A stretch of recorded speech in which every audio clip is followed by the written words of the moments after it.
I want to thank everyone for coming today to this press conference to have our organizations express their concern about what's going on in Washington right now.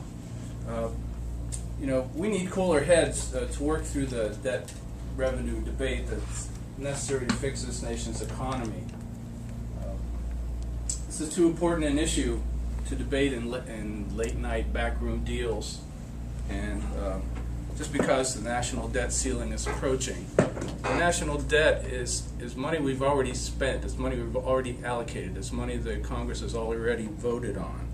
And throwing the economy under the bus to fix the economy doesn't make sense. We need to take a deep breath, to step back from the brink of default, and pass a clean debt ceiling adjustment. Then move on to deliberate fixing our budget with open hearings and balanced proposals that puts both cuts and revenues on the table.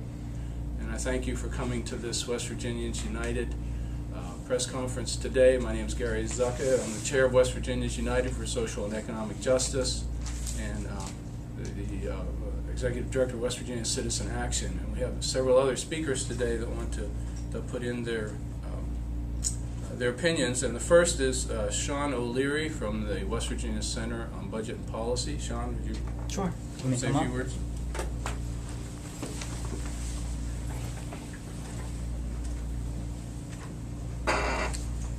First of all, there's no reason for Congress to not take a balanced approach to dealing with the deficit and the debt. A balanced approach that includes revenues can address the problems facing the country with the debt and deficit while protecting our vulnerable populations, while providing economic security for the middle class and the rest of the country, and while making the investments necessary in the future. By taking an unbalanced approach, like the recent proposal out of the House by Speaker Boehner, that will require major cuts in healthcare, Medicare, Social Security that we won't be able to avoid, repealing all the health reform coverage expansions, and basically eviscerating the assistance programs to protect the vulnerable populations of America. That's not the way to handle the problem. The way to handle the problem is to take a balanced approach that looks at the entire breadth of government spending while addressing the major decreases in revenue we've seen in the past years as a result of the tax cuts. That's all I have to say. Short and sweet. Thank you, Sean. Our next speaker is Sam Hickman with the West Virginia Social Workers.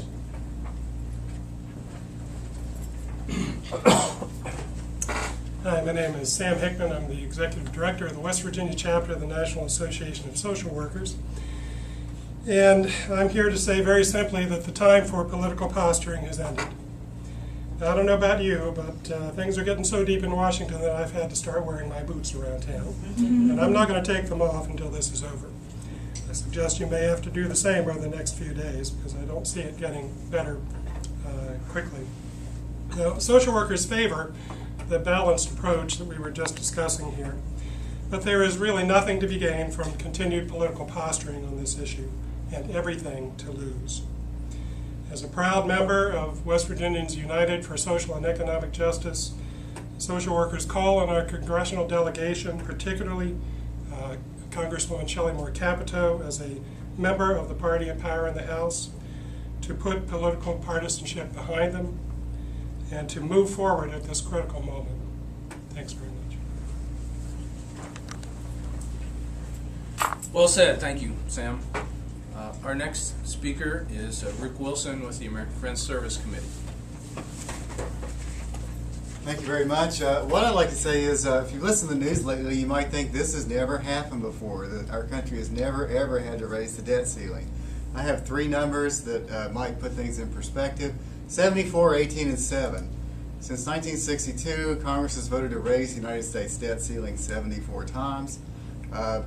The largest number of times it was increased under a president was Ronald Reagan, when it was increased 18 times. It was increased 7 times under President Bush. Many of the congressional Republicans who are trying to play blackmail with the country's future with Social Security, Medicare, and Medicaid voted to raise it without batting an eye when President Bush was raising the deficit by an unnecessary war in Iraq, by a prescription drug bill that was written by drug companies, and by tax cuts that went overwhelmingly to the wealthy. This is a manufactured crisis, And we just need to call them on it. We need a clean vote on a debt ceiling. Thank you. Thank you, Rick. As usual, very student to the point. Our final but not last speaker is Larry Matheny, AFL-CIO. Oh, you want? Oh, good.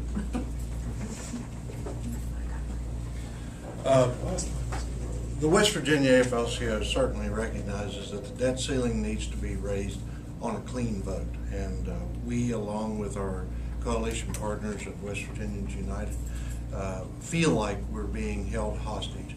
Working families today are suffering. Those who have become known as job creators are wealth accumulators, and we need to start calling them what they really are. They're economic traitors to this nation. The political ideology fostered by those wealth accumulators have us held hostage at the risk of causing great financial pain to those who have managed to save a little money and put it in an IRA, or that have a 401k as a pension plan through their employer.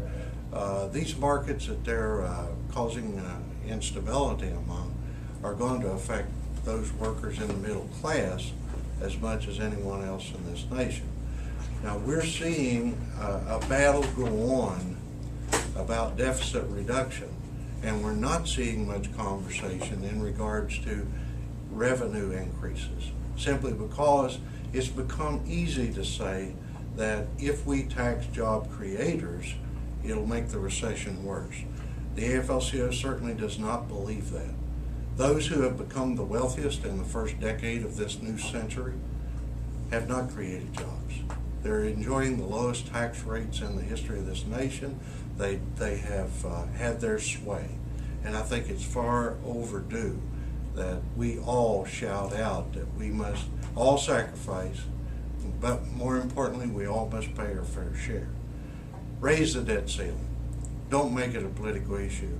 Then have the discussion about the deficit and the revenue side of our deficit issues. Thank you. Thank you very much, Larry. And I neglected to put on my list Misty Peel with the West Virginia Education Association. Thank you, Misty. Good morning, I'm Misty Peel, Government Relations Specialist for the West Virginia Education Association, and I'm here on behalf of WVEA to urge West Virginia's Congressmen, Congresswomen, and Senators to vote now to increase the debt ceiling. Once we take this clean vote, then we can work forward to ensure a budget's balanced, not on the back of those least able to afford the additional sacrifice. Cutting education funding, slashing programs that serve children, elderly, and working families is clearly not the answer. But the rhetoric and posturing must stop now. Voters did not elect policymakers to put politics ahead of the needs of our nation and the needs of the working families who are at its backbone. I urge you to vote now, then advocate for a common sense final agreement that protects children, seniors, the middle class, and rejects further burdening already struggling workers. For now, let's put the politics aside. Let's vote to increase the debt ceiling. Then we'll begin the difficult work towards a comprehensive budget. We can't afford a government shutdown and the loss in income, programs, and services that would result. Vote now on a clean debt ceiling, then begin to look forward towards creating a budget that includes reasonable cuts, revenue, replacement, and protects children and adults in the state.